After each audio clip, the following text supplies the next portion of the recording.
आज का ये एपिसोड शुरू करने से पहले एक छोटी सी बात। क्या आप भी अपना पॉडकास्ट बनाने की सोच रहे हैं? तो एंकर ट्राई कीजिए।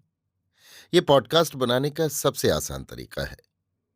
नंबर एक, ये फ्री है। नंबर दो, इसमें कई सारे ऐसे टूल्स हैं जो आपको अपने फोन और कंप्यूटर पर रिकॉर्ड और एडिट करने की फैसिलिटी देते हैं। नंबर तीन, आप अपने पॉडकास्ट को डिस्ट्रीब्यूट भी कर सकते हैं, जिससे इसे स्पॉटिफाई और दूसरे प्लेटफॉर्म पर सुना जा सके। तो डाउनलोड कीजिए फ्री एंकर ऐप या विजिट कीजिए anchor.fm पर अपना पॉडकास्ट स्टार्ट करने के लिए। ये तो थी एक छोटी सी जानकारी, और अब शुरू करते हैं एपिसोड का सिलसिला। तो आज के एपिसोड में लीजिए सुनिए आचार्य चतुर्सेन शास्त्री के लिखे उपन्यास वयम रक्षामः का 11वां भाग, स्वर्णपुरी लंका, मेरी यानी समीर गोस्वामी की आवाज में। प्रहस्त ने लंका में प्रवेश किया। जब वो विशाल नगर द्वार पर पहुंचा तो उसने देखा द्वार पर दृढ़ लोह कपाट लगे हैं। कपाटों में मोटी मोटी अर्गलाएं लगी हैं।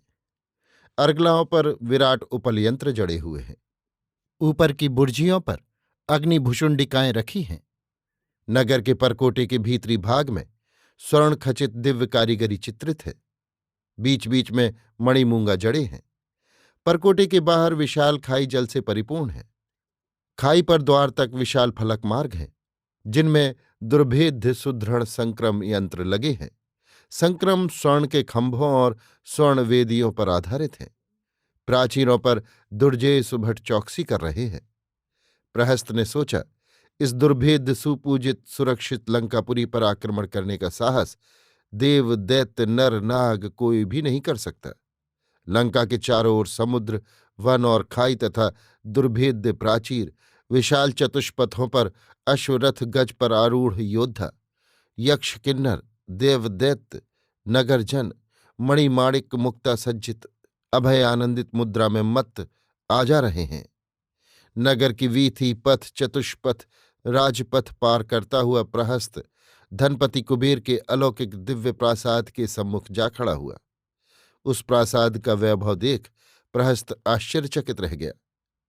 प्रासाद के सिंहद्वार पर वैडूर्य मणि और मूल्यवान मुक्ताओं की कलात्मक चित्रकारी हो रही थी। वहां के खंभे कुंदन के बने थे। ऊपर जाने के लिए स्फटिक मणि की रत्न जटित सीढ़ियां थीं। ठौर ठौर पर यज्ञशाला और वेदिकाएं सुसज्जित थीं, जिनमें अनेक आसन रखे हुए थे। वो भव्य प्रासाद मंद्राचल के समान विशाल था। प्रहस्त ने साहस करके उस दिव्य प्रासाद में प्रवेश किया। द्वार पर उसे किसी ने न रोका। वो 7 कक्षों को पार करता हुआ चला गया। 7वें कक्ष में उसने देखा, एक विराटकाय पुरुष स्वर्ण की माला पहने और हाथ में वजनी लोहे का मुग्दर लिए बैठा है। अग्नि की लपट के समान उसकी जिह्वा थी। उसके बड़े बड़े लाल लाल नेत्र थे। होंठ बिंबा फल के समान तथा दांत बड़े पैने थे। गर्दन शेर के समान तथा नाक उभरी हुई। वो बहुत मोटा ताजा था तथा उसकी खूब घनी काली दाढ़ी थी। उस यमराज के समान विराट काल पुरुष के विकराल रूप को देखकर प्रहस्त कांप गया। परंतु उस पुरुष ने जैसे मेघ गरजे उसी भांति गर्जना करके कहा, तू कौन है और दिक्पति लोकपाल कुबेर धनेश के इस आवास में तेरे आने का कारण क्या है? प्रसिदतु प्रसिदतु दिक्पति लोकपाल धनेश कुबेर, प्रहस्त ने दोनों हाथ उठाकर कहा। उस पुरुष ने संदेह से उसकी ओर देखकर कहा, किंतु अपना अभिप्राय निवेदन कर। क्या तू लंका का नागर है? नहीं, मैं आगत पुरुष हूं। यक्ष है? नहीं, रक्ष हूं। कहाँ का है? आंध्रालय का।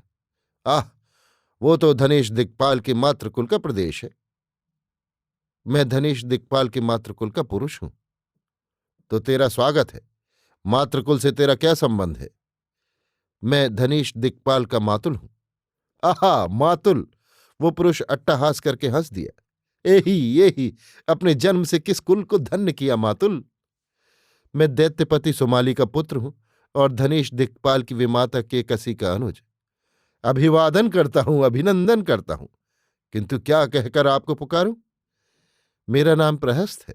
मैं धनेश दिक्पाल के अनुज रक्षपति रावण का अमात्य हूं। रक्षपति रावण का संदेश लेकर ही मैं धनेश दिक्पाल के चरणों में उपस्थित हुआ हूं। स्वस्ति। यक्षपति दिक्पाल अभी सोमरस पान करके नंदन बन गए हैं। अब उनके आने का समय हो रहा है। महापराक्रमी दिक्पाल धनेश के आते ही मैं उनसे आपका शुभागमन निवेदन करता हूं। तब तक आप यहां रत्नपीठ पर बैठकर विश्राम कीजिए या यथेच्छ महालय में विचरण कीजिए। शुक सारिका चक्रवाक कोकिलादि विहंगों में मन बहलाइए। प्रहस्त उस पुरुष के वचन से आश्वस्त हो चारों ओर घूम फिरकर उस अपूर्व सौध को देखने और मन में ये सोचने लगा, ये सारी ही संपदा मेरे पिता की है, अतः मैं ही इसका वास्तविक स्वामी हूं। परंतु काल विपाक से ये धनेश कुबेर इसका अधिपति बना है और मैं अपरिचित अतिथि की भांति यहां उपस्थित हूं। प्रहस्त अभी इन बातों पर विचार कर ही रहा था कि उसने देखा एक मणि कांचन निर्मित रथ पर चंद्रमा के समान एक कांतिमान पुरुष सिर पर किरीट, कानों में कुंडल और कमर में मेखला धारण किए अनेक दिव्यांगनाओं, अप्सराओं और गंधर्वों से घिरा चला आ रहा है। अनेक किन्नर और गंधर्व नृत्य करते और गाते चले आ रहे हैं। उस तेजस्वी पुरुष के तेज से जैसे वो स्थान ही आलोकित हो रहा है। रथ से उतरते ही उस द्वार पुरुष ने आगे बढ़कर उस दिव्य पुरुष को अभिवादन कर कहा, धर्मावतार, ये महात्मा प्रहस्त, दैत्यपति सुमाली का पुत्र, आपकी विमाता कैकसी का अनुज और आपका प्रतिष्ठित मातुल यहां उपस्थित है। ये आपके अनुज आयुष्मान रावण का संदेश लेकर देव के सम्मुख आया है। आगे देव प्रमाण है। द्वार पुरुष के इतना कहते ही लोकपाल दिगपति कुबेर दोनों भुजा पसार कर अपने स्वर्ण तारों से झिलमिल उत्तरीय को तथा कुंचित घन सघन कृष्ण काक पक्ष को सुरभित हवा में फहराता हुआ हंसकर बोला, हाओ मातुल, इस स्वर्ण लंका में आपका स्वागत है। कहिए, मेरे पितृ चरण तो कुशल से हैं और मेरा प्रिय भाई रावण प्रसन्न है ना? मेरे सब संबंधी मित्र बंधु सुखपूर्वक है ना? प्रहस्त ने हाथ जोड़कर विनय की, धनेश दिक्पाल कुबेर, आपकी कृपा से सब भांति कुशल है। मैं आपकी सेवा में आपके प्रिय अनुज रावण का संदेश लेकर आया हूं। आहा, रावण, वो मेरा वीर भाई प्राणों से भी अधिक प्रिय है। कहो, मैं उस प्रियदर्शी रावण का क्या प्रिय करूं? मेरे प्रिय अनुज की क्या अभिलाषा है जिसे मैं पूर्ण करूं? प्रहस्त ने कहा, देवधनपति, अपने अग्रज के चरणों में अनुगत रावण ने अनेक बार अभिवादन करने के बाद मुझे देवचरण में ये विनीत निवेदन करने के लिए भेजा है कि लंकापुरी और लंका साम्राज्य हम दैत्यों का है, इसलिए इसे आप हमें लौटा दें तो ठीक है। ये एक धर्म की बात है, इसमें हमारा आपका प्रेम भी बना रहेगा। प्रहस्त की बात सुनकर धनेश कुछ क्षण चुप रहा। फिर उसने धीरे से कहा, मातुल, रावण दशग्रीव के शौर्य का बखान हम सुनते रहते हैं। उस आयुष्मान ने हमारे आसपास के सभी द्वीप जय कर लिए हैं। ये ठीक है कि पहले ये लंकापुरी आपके पिता दैत्यराज सुमाली की थी, परंतु जिस समय मेरे पिता ने निवास के लिए लंकापुरी मुझे दी थी उस समय ये सूनी थी, यहां कोई राजा नहीं था। मैंने ही इसे फिर से बसाकर धन जन से संपन्न किया है। यद्यपि तुम्हारे हमारे आचार में अंतर है, तुम रक्ष संस्कृति की प्रतिष्ठाता हो और मैं यक्ष संस्कृति का, परंतु इससे क्या, हम सब दयाद बांधव तो हैं ही, तथा इस लंकापुरी में इस समय देव, दैत्य, किन्नर, असुर, नाग सभी जाति के जन रहते हैं। सबका समान ही अधिकार है। इससे तो मेरे अनुज रावण से कहो कि इस मेरी बसाई हुई लंका में वो भी आकर सुख से रहे। बाधा कुछ नहीं है। लंका जैसी मेरी है वैसी उसकी भी है, क्योंकि अभी पिता ने रावण के साथ हमारा कोई बंटवारा नहीं किया है। अभी तक हमारे पिता का सारा धन और राज्य बिना बटा हुआ ही है। धनपति कुबेर से ये सार गर्भित और युक्ति युक्त वचन सुनकर प्रहस्त के मुख से बोल नहीं निकला। वो नीची गर्दन किए कुछ सोचता रह गया।